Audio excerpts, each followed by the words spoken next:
നമസ്കാരം. ജനുവരി 22-ന് അയോധ്യയിൽ നടക്കുന്ന രാമക്ഷേത്രത്തിന്റെ പ്രാണപ്രതിഷ്ഠാ ചടങ്ങിനോടനുബന്ധിച്ച് നിരവധി വിവാദങ്ങൾ ഇതിനോടകം തന്നെ രാജ്യം കണ്ടുകഴിഞ്ഞു. അതിൽ ഏറ്റവും പ്രധാനപ്പെട്ട ഒന്നായിരുന്നു ബിജെപിയുടെ മുതിർന്ന നേതാക്കളെ ബിജെപി പിന്നോട്ട് വലിക്കുന്നു, അല്ലെങ്കിൽ അവർക്ക് വേണ്ട പ്രാതിനിധ്യം നൽകുന്നില്ല, മറിച്ച് മോദി മാത്രമാണ് എല്ലാ ചടങ്ങിലും തിളങ്ങി നിൽക്കുന്നത് എന്ന ഒരു വിമർശനം ഉയർന്നു വന്നിരുന്നു. തീർച്ചയായും ഇത് രാജ്യത്തെ പ്രതിപക്ഷ പാർട്ടികൾ രാഷ്ട്രീയ ആയുധമായി തന്നെ വിനിയോഗിക്കുകയും ചെയ്തിരുന്നു ബിജെപിക്കെതിരെ.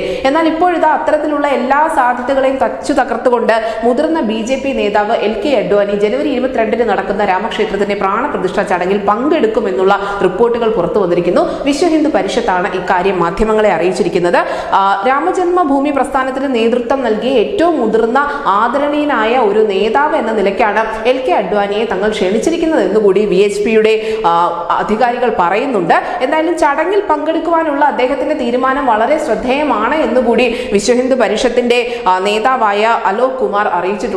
നമുക്കറിയാം, ഇതിനു മുൻപ് മുരളി മനോഹർ ജോഷിയെയും LK അഡ്വാനിയെയും ഉൾപ്പെടെ അയോധ്യയിലെ രാമക്ഷേത്രത്തിന്റെ ചടങ്ങിലേക്ക് ക്ഷണിച്ചിരുന്നു. പക്ഷെ ഇവർക്ക് രണ്ടുപേർക്കും വലിയ ആരോഗ്യ പ്രശ്നങ്ങൾ ഉള്ളതുകൊണ്ട് തന്നെ വരേണ്ടതില്ല എന്നുള്ള ഒരു തീരുമാനം കൂടി ക്ഷേത്ര ട്രസ്റ്റിന്റെ ഭാഗത്തു നിന്നും ഉണ്ടായിരുന്നു. പക്ഷെ ഇത് വ്യാഖ്യാനിക്കപ്പെട്ടത് വളരെ നെഗറ്റീവായ രീതിയിലായിരുന്നു, അല്ലെങ്കിൽ വളരെ വിമർശനാത്മകമായ രീതിയിലായിരുന്നു ഈ വാർത്തയെ വളച്ചൊടിച്ചിരുന്നത്. അത്തരത്തിലുള്ള വിമർശകരുടെ വായാണ് ഇപ്പോൾ BJP മൂടിക്കെട്ടിയിരിക്കുന്നത്. എന്തായാലും ഈ രാമക്ഷേത്ര പ്രതിഷ്ഠാ ചടങ്ങിൽ പങ്കെടുക്കുന്ന LK അഡ്വാനിക്ക് ആവശ്യമായ എല്ലാ മെഡിക്കൽ സജ്ജീകരണങ്ങൾ ഉൾപ്പെടെ അയോധ്യയിൽ VHP ഒരുക്കിയിട്ടുണ്ട്. ന്യൂസ് ഡെസ്ക് ന്യൂസിന്റെ മലയാളം.